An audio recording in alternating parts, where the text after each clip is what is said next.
Após o desmembramento de Apipansu, como foi a primeira campanha para o governo local? Deixa eu resgatar um pouco dessa história aí, CSE versus Benoît na época. A primeira campanha foi pautada em muitas dificuldades, muita mesmo. Imagina o quanto a gente peregrinou para convencer, né, depois do plebiscito, vem a eleição, e que era necessário a gente se eleger para a gente dar o início, o pontapé inicial no desenvolvimento de Apipansu. E o povo entendeu muito bem. Nesse tempo a gente fazia essa caminhada que eu te falei há pouco, era de pés mesmo, de andando, e com muitas dificuldades, mas foi muito bom porque o povo acompanhava com aquela esperança que a liberdade conseguia trazer o desenvolvimento. E, Mauro, você consegue? Eu gostaria de perguntar agora sobre a instalação do município. Dada a instalação do município em 1º de janeiro de 97, como foi aí o caminhar, os primeiros passos do governo iniciante, o seu totalmente novo, completamente do zero, né? Não havia prefeitura, não havia Câmara. Como foi que você fez para organizar tudo isso a partir do zero? Doutor Mário, depois da eleição veio a posse, e depois da posse veio a instalação propriamente dita da administração. Isso foi 1º de janeiro de 2000, ou seja, de 1997. E nesse período, o nosso primeiro trabalho foi estabelecer a infraestrutura administrativa do município, né? Toda a parte de leis, parte de planos, instalação das secretarias, instituir os planos, os códigos, também a parte de orçamento. Enfim, toda essa parte jurídica era acompanhado pelos advogados. O próprio Edmacutri colocou uma equipe sua lá do tribunal para nos orientar na instalação, toda essa parte de papéis, e posteriormente veio a parte de estrutura, como se diz, estrutura física, justamente, verdade. Onde foi montada, instalada, equipada cada secretaria. Nós tivemos, um trabalho muito importante. Eu digo que talvez foi o marco da nossa primeira administração, foi fazer o que nós fizemos em cada povoado. Os povoados não tinham estrada, nós colocamos. Os povoados não tinham posto de saúde, muitos nós colocamos. Os povoados não tinham energia, nós colocamos. O povoado não tinha colégio, nós colocamos. O povoado não tinha água, nós colocamos. Então, isso foi importante para segurar o pescador, o lavrador, lá mesmo na sua residência, não vindo, como eu falei, formar o êxito rural e charque a sede. E aqui na sede nós fizemos também o básico. Fizemos, depois da montagem das secretarias, nós fomos para a parte da saúde, fizemos o hospital, primeiro aqui no centro, fizemos o mercado lá embaixo, fizemos vários prédios para algumas secretarias, fizemos correio, ampliamos a parte de comunicação da Telma, fizemos as ruas, pavimentamos algumas eram na pissarra, e fizemos a parte da prefeitura, uma outra obra importante que também fizemos. Fizemos o carro de proteção do Porto da Tabatinga. Enfim, fizemos algumas obras importantes que marcou também aqui na sede, as praças, colégios. Fizemos muitas obras importantes também aqui na sede, onde deu um marco, onde deu sustentação básica para o desenvolvimento de todo o município. Tem uma pergunta aqui do nosso amigo pastor Rubens. Ele faz a seguinte pergunta: gostaria de saber como o senhor se sente hoje, vendo a atual situação de Apipansu, o senhor acha que deveria ter feito e não fez? Assim, na sua visão, fazendo uma retrospectiva, né?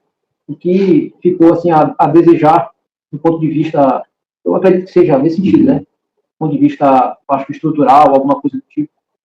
E aí ficou, o senhor sente assim, alguma... A gente tinha o sonho de fazer algo mais. A gente não pôde realmente fazer tudo o que a gente pensou. A gente fez o máximo que podíamos, mas não fizemos tudo o que queríamos.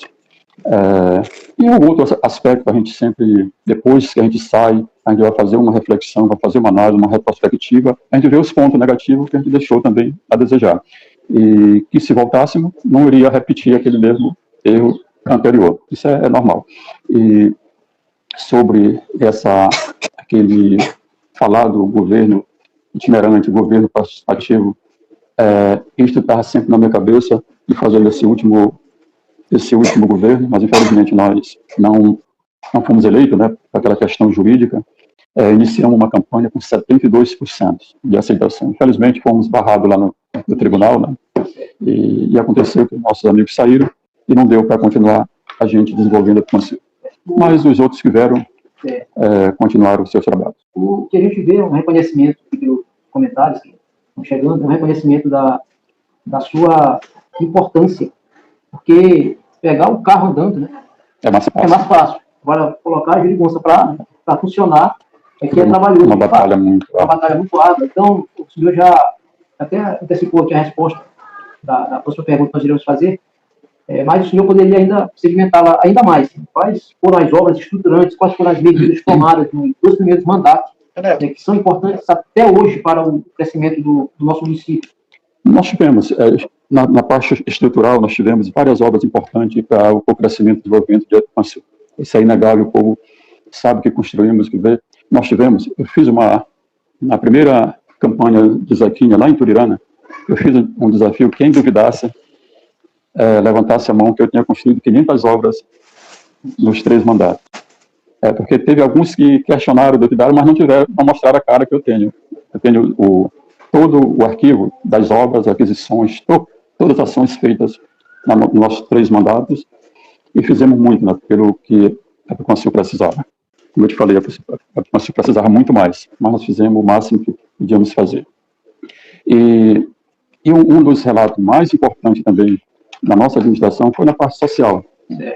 Minha esposa, secretária de assistência social, ela também ajudou muito na parte de estrutura também social do município.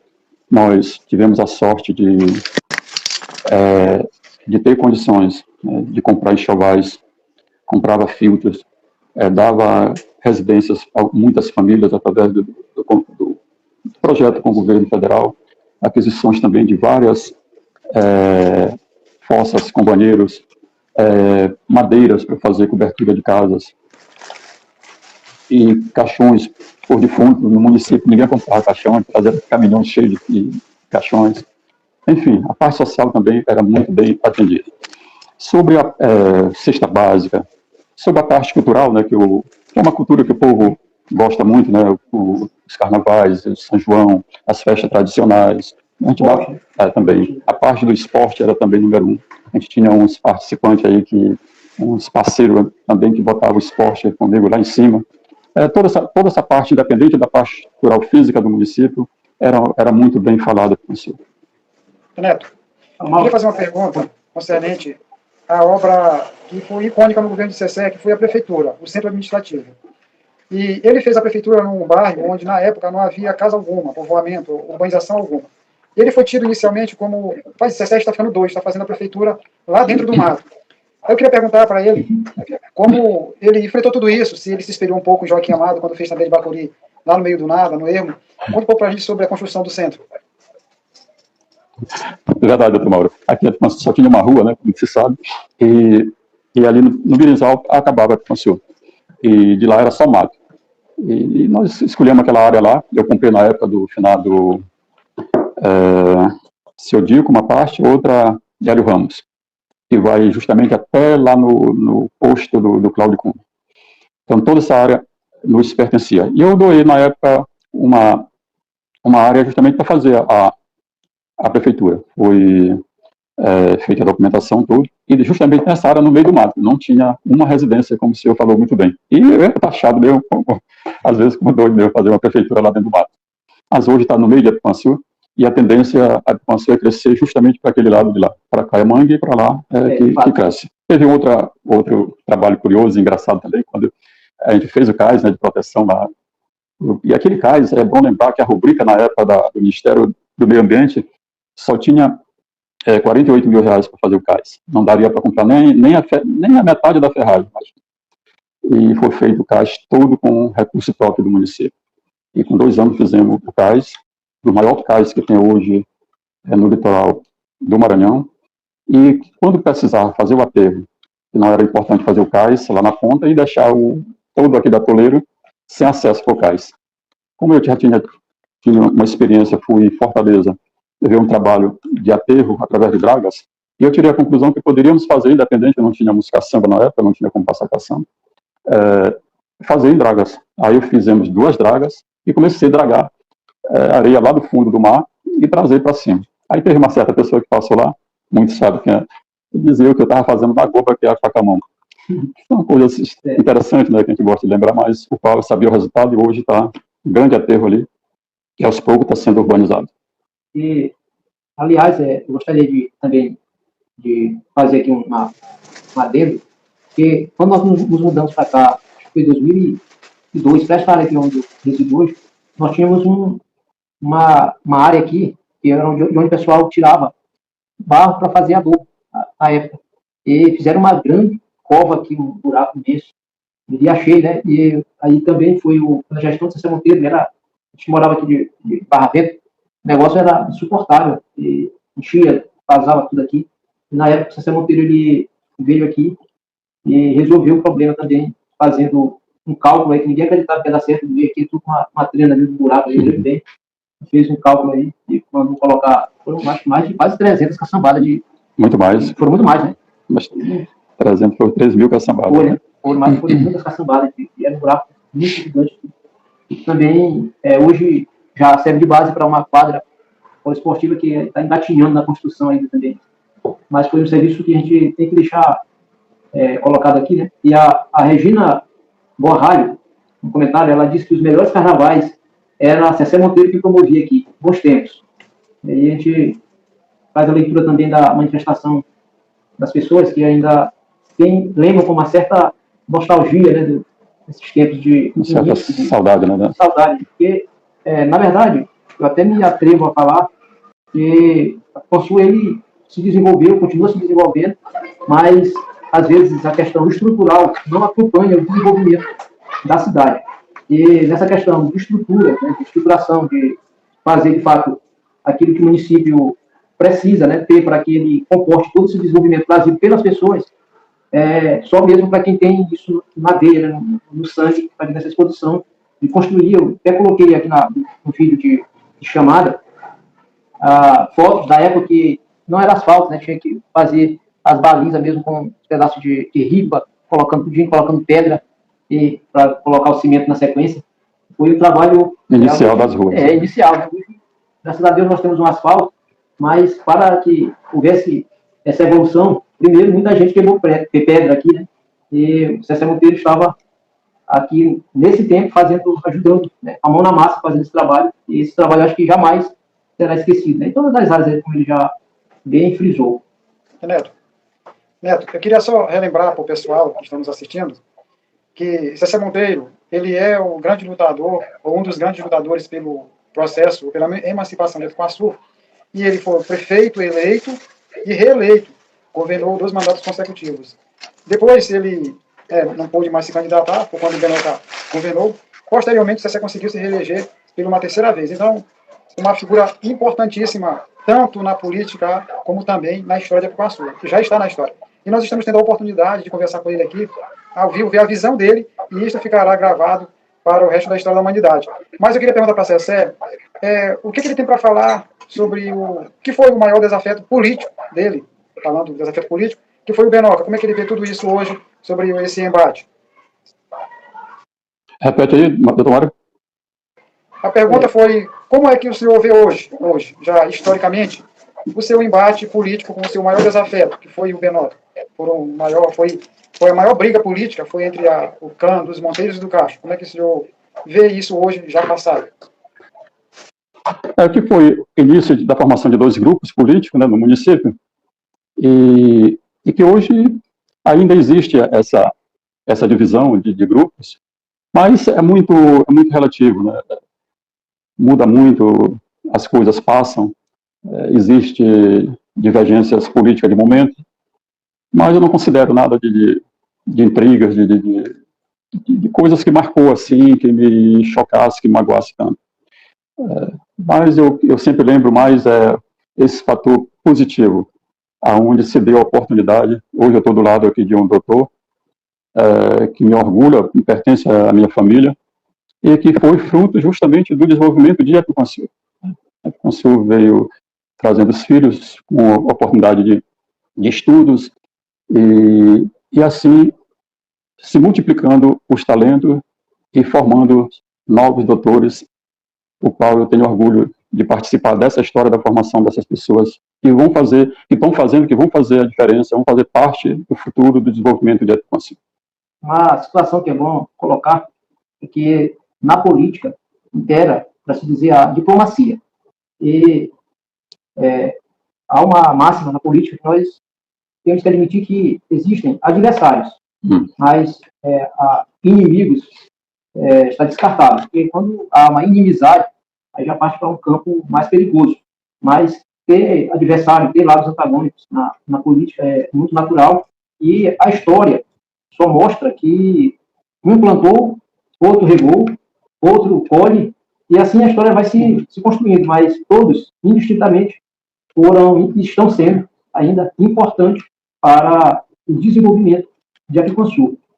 Tá? Sobre ainda, falando só um pouquinho do que o Mauro falou, importante essa pergunta dele, para ver como a política é formada de pessoas e de momentos, que propriamente o Benonil, quando morreu, era meu amigo, se tornou amigo pessoal, eu visitava ele lá na prefeitura, quando ele era prefeito, por várias vezes ele teve a oportunidade de falar comigo, precisando de assinatura, tudo que era de bem para o município, eu assinava em prol do município, sem problema nenhum. E quem era amigo dele no grupo se tornou inimigo, que foi o Cláudio, quando ele faleceu. O pastor Rubens, ele continua também aqui com o espírito inquieto, ele quer saber, claro, né, nós estamos diante de uma figura política, ele quer saber se o senhor ainda tem alguma pretensão ao executivo municipal, e caso isso ocorresse algum dia, o que o senhor faria, né, o que faria caso isso fosse uma realidade novamente. Então, o que ainda tem ainda para sonhar com relação a isso? Rubens, obrigado pela pergunta. Eu quero dizer que eu não tenho, no primeiro momento, essa pretensão, mas tudo pode acontecer, né? A gente não está ainda inútil. A gente pode ser útil muito ainda para a vida política e social do município. E quando a gente voltando, a gente teria uma outra dimensão de trabalho. A gente pegava tudo que a gente acertou e juntava tudo que a gente tem de propósito de fazer de melhor.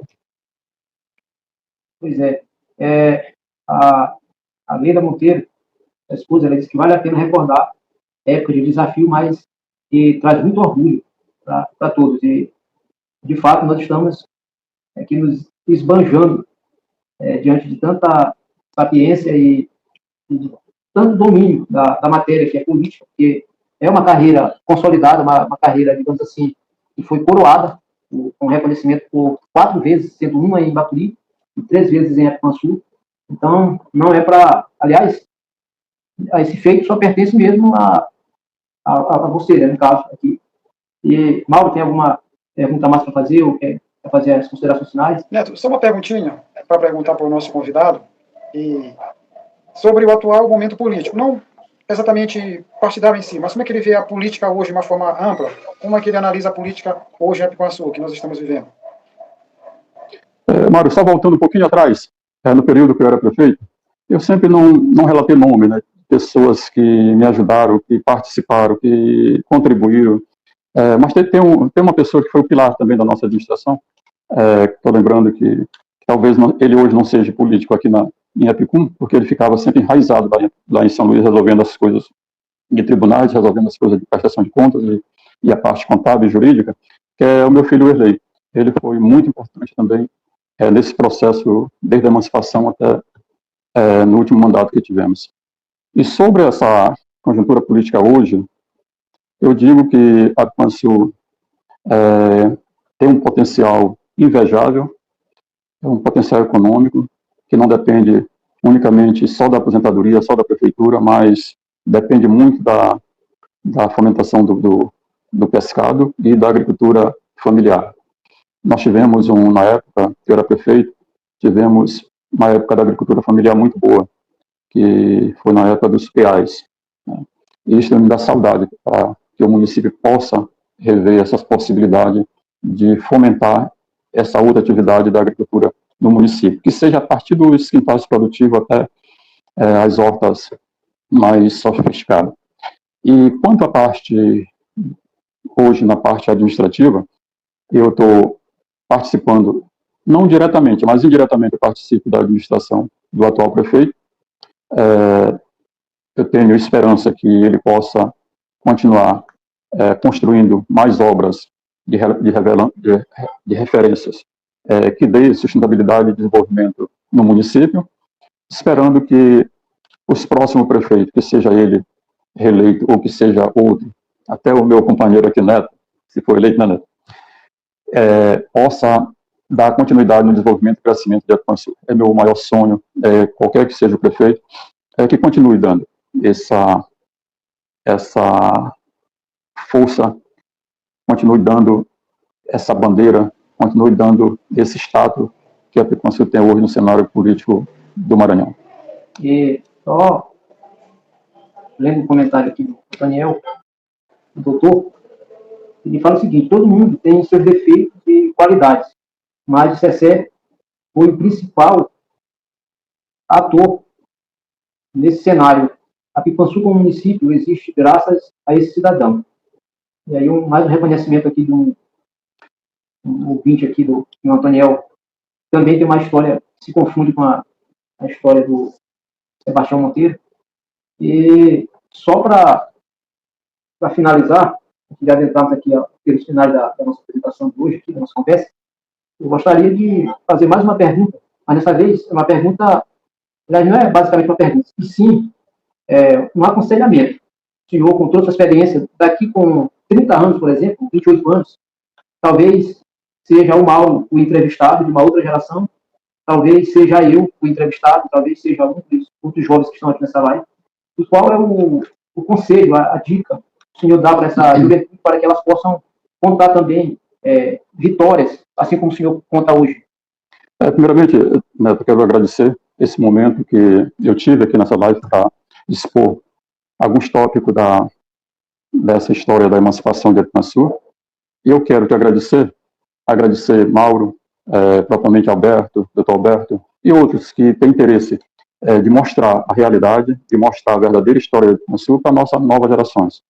A geração de hoje não tem conhecimento da verdadeira história do nascimento de Jacumã-Sul. Então é importante esse trabalho de vocês.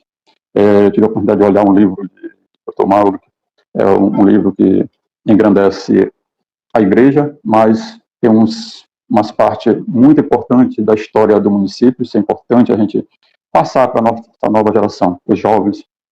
Tem um outro jovem aqui, um rapaz que também se preocupa, é o Hamilton de Magrão, uma pessoa que comunga muito esse sentimento, essa emoção também. Então, vamos aprofundar esse trabalho e vamos fazer um documentário, algo que fique marcado, né, na verdadeira história da Jacumã-Sul. Doutor Neto, eu já agradeço a participação do nosso convidado. Ninguém melhor do que ele para nos contar a história do nascimento de Jacumã-Sul e também dos primeiros passos. Cessé, eu estou muitíssimo obrigado, né, com essa sua vinda aqui a esse canal, a esse histórico que estamos construindo sobre a história de Jacumã-Sul. Muito obrigado. Obrigado, Mário. Eu quero também me despedir, deixando a todos a minha gratidão, o meu carinho, esperando que o prefeito atual, Zé Quilha Ribeiro, dê continuidade no desenvolvimento e crescimento de Jacumã-Sul. Muito obrigado a todos. Pois bem, e a principal agradece a audiência, foi muito boa, muito relevante, muito participativa. E nós estaremos aqui na próxima semana, no próximo domingo, e durante a semana nós estaremos divulgando aqui, e já agradeço a presença do ex-prefeito Cessé Monteiro, que muito, muito mesmo contribuiu para que essa história de Jacumã-Sul ela se eternizasse, tá? E o senhor é um ator vivo. A morte, infelizmente, silenciou vários atores, né? A gente pode lembrar aqui com um certo pesar, agora, semana passada, o senhor Anastácio foi embora. Que muito contribuiu. Demais, né? E também o Carlos Eugênio, Manuel Costa, Gabriel Gatinho, foram pessoas que foram silenciadas. Nós também temos que fazer menção aqui do professor Nivaldo, né? Também. Ele está entre nós. Primeiro secretário de Educação do município. Primeiro secretário, e assim, vários vereadores constituintes que ainda estão aqui com nós, que nós também faremos o possível para ouvirmos aqui, assim possível, a gente está sempre aberto aqui para receber. A página da Construir Pauta está à disposição de cada consulência que queira participar, tá? Para contar um pouco da sua experiência, das suas histórias e das suas impressões. Tá bom, doutor. Estarei sempre à disposição. Muito obrigado, amigo. Valeu, um abraço. Obrigado. Tchau, pessoal.